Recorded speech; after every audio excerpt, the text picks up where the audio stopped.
നമസ്തേ. ഇന്നത്തെ വീഡിയോയിലൂടെ ഞാൻ പറയാൻ പോകുന്നത് കന്നിക്കൂറിൽ ഉൾപ്പെട്ടിരിക്കുന്ന ഉത്രം മുക്കാൽ, അത്തം, ചിത്രയുടെ അര നക്ഷത്രക്കാർക്ക് ഈ വർഷത്തിന്റെ പകുതിക്ക് ശേഷം എന്തൊക്കെ ഗുണദോഷ സമ്മിശ്രമായ ഫലങ്ങൾ ഇവർക്ക് വന്നു ചേരുന്നു എന്നതിനെ കുറിച്ചാണ് ഈ വീഡിയോയിലൂടെ ഞാൻ പറയുന്നത്. ആദ്യമായി ഇവരുടെ രാശിയുടെ 9-ൽ വ്യാഴം നിൽക്കുന്നത് കൊണ്ട് ഇവർക്ക് ഈ വർഷത്തിന്റെ പകുതിക്ക് ശേഷം വളരെയധികം ദൈവാധീനവും ഭാഗ്യ അനുഭവങ്ങളും വന്നു ചേരുവാൻ കാലം അനുകൂലമാണ്.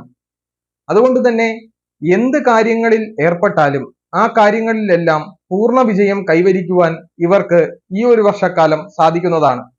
അതായത് ഈ വർഷം കഴിഞ്ഞ് അടുത്ത വ്യാഴമാറ്റം വരെ ഇവർക്ക് എല്ലാ കാര്യങ്ങളിലും അനുകൂല അവസ്ഥ ഉണ്ടാകുന്നതാണ്. ബിസിനസ്സിൽ പ്രതീക്ഷിക്കാതെയുള്ള ഭാഗ്യ നേട്ടങ്ങൾ ഉണ്ടാകുന്ന ഒരു കാലഘട്ടമാണ്. അതുപോലെ പ്രതീക്ഷിക്കാതെ ധനം വന്നു ചേരുകയും ആ ധനം വഴി ഇവർ പല മേഖലയിൽ ഇൻവെസ്റ്റ് ചെയ്യുകയും വിദ്യാർത്ഥികൾക്ക് മത്സര പരീക്ഷയിൽ വിജയം കൈവരിക്കുവാൻ സാധിക്കുകയും വിദ്യാർത്ഥികൾ പ്രതീക്ഷിക്കുന്ന സബ്ജക്ട് തിരഞ്ഞെടുക്കുവാൻ പറ്റുന്ന ഒരു കാലഘട്ടം കൂടിയാണ് ഈ കാലഘട്ടം. വിദേശത്ത് പോയി പഠിക്കുവാൻ ആഗ്രഹിക്കുന്നവർക്ക് പൂർണ്ണ ദൈവാധീനത്തോടു കൂടി വിദേശത്ത് പോകുവാനുള്ള അവസരങ്ങൾ ലഭിക്കുകയും അതുവഴി ഇവർ വിദ്യയിൽ പൂർണ്ണ വിജയം കൈവരിക്കുകയും ചെയ്യുന്നു.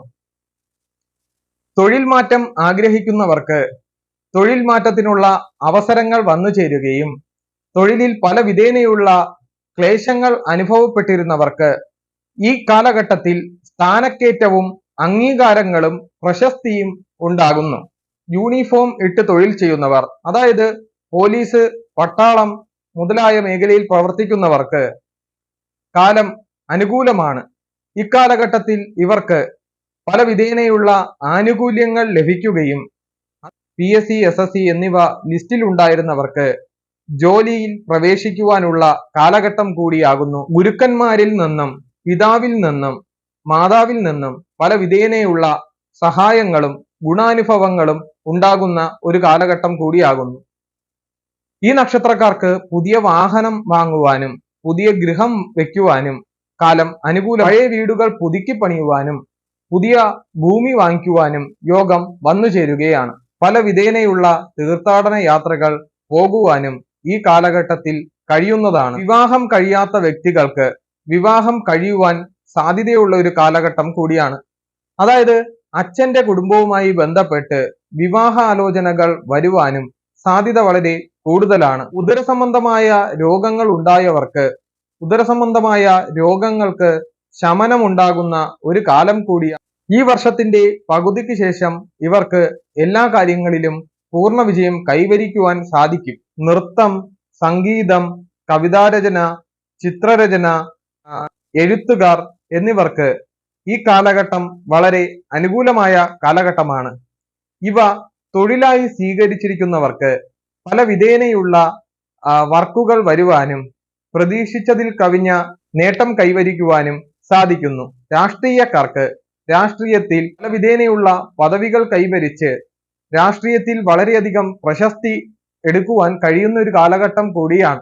ഇവരുടെ ജാതകത്തിൽ നല്ല ദശാപഹാര കാലഘട്ടം കൂടിയാണെങ്കിൽ ഈ ഫലം വളരെയധികം ഗുണം ചെയ്യുന്നതായിരിക്കും.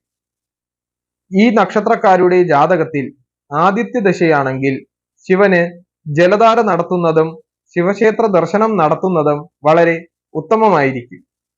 ഈ നക്ഷത്രക്കാരുടെ ജാതകത്തിൽ ചന്ദ്രദശാ കാലഘട്ടമാണെങ്കിൽ, അതായത് ബലവാനായ ചന്ദ്രനാണെങ്കിൽ ദുർഗാദേവിയെ പൂജിക്കുന്നതും ദുർഗാദേവി ക്ഷേത്ര ദർശനം നടത്തുന്നതും ദുർഗാദേവിക്ക് കുങ്കുമാർച്ചന നടത്തുന്നതും വളരെ ഉത്തമമാകുന്നു.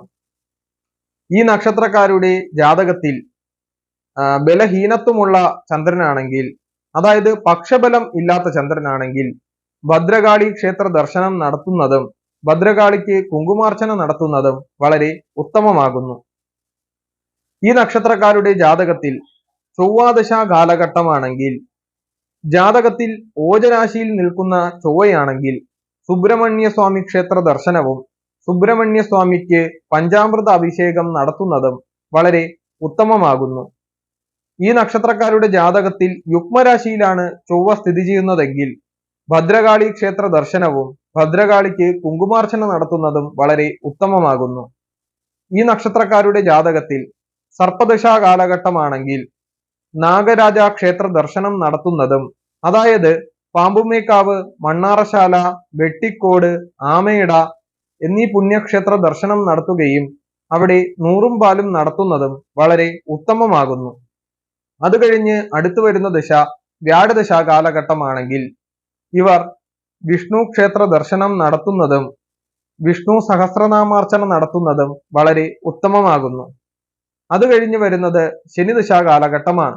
ശാസ്താക്ഷേത്ര ദർശനം നടത്തുന്നതും ശബരിമല ക്ഷേത്ര ദർശനം നടത്തുന്നതും വളരെ ഉത്തമമാകുന്നു. അത് കഴിഞ്ഞ് വരുന്ന ദശ ബുധദശാ കാലഘട്ടമാണ്. ബുധദശാ കാലഘട്ടം മഹാവിഷ്ണുവിന്റെ അവതാരമൂർത്തികളായ മൂർത്തി ക്ഷേത്ര ദർശനം നടത്തുന്നതും കൃഷ്ണന് പാൽപായസം നടത്തുന്നതും വളരെ ഉത്തമമാകുന്നു. അത് കഴിഞ്ഞ് വരുന്ന ദശ കേതു ദശാ കാലഘട്ടമാണ്. കേതു ദശാ കാലഘട്ടത്ത് ഗണപതി ക്ഷേത്ര ദർശനവും ഗണപതി ഹോമം നടത്തുന്നതും വളരെ ഉത്തമമാകുന്നു. അത് കഴിഞ്ഞ് വരുന്ന ദശാകാലഘട്ടം ശുക്രദശാ കാലഘട്ടമാകുന്നു. ശുക്രൻ ജാതകത്തിൽ ശുഭക്ഷേത്രത്തിലാണെങ്കിൽ അന്നപൂർണേശ്വരി ദേവിയെ ഭജിക്കുന്നതും അന്നപൂർണേശ്വരി ദേവി ക്ഷേത്ര ദർശനം നടത്തുന്നതും ഉത്തമമാകുന്നു. പാപക്ഷേത്രത്തിൽ നിൽക്കുന്ന ശുക്രനാണെങ്കിൽ യക്ഷിയമ്മൻ ക്ഷേത്ര ദർശനം നടത്തുന്നത് വളരെ ഉത്തമമാകുന്നു. ഇത്രയും പറഞ്ഞുകൊണ്ട് ഞാൻ എൻ്റെ ഈ ചെറിയ വീഡിയോ ഇവിടെ അവസാനിപ്പിക്കുകയാണ്. നന്ദി, നമസ്കാരം.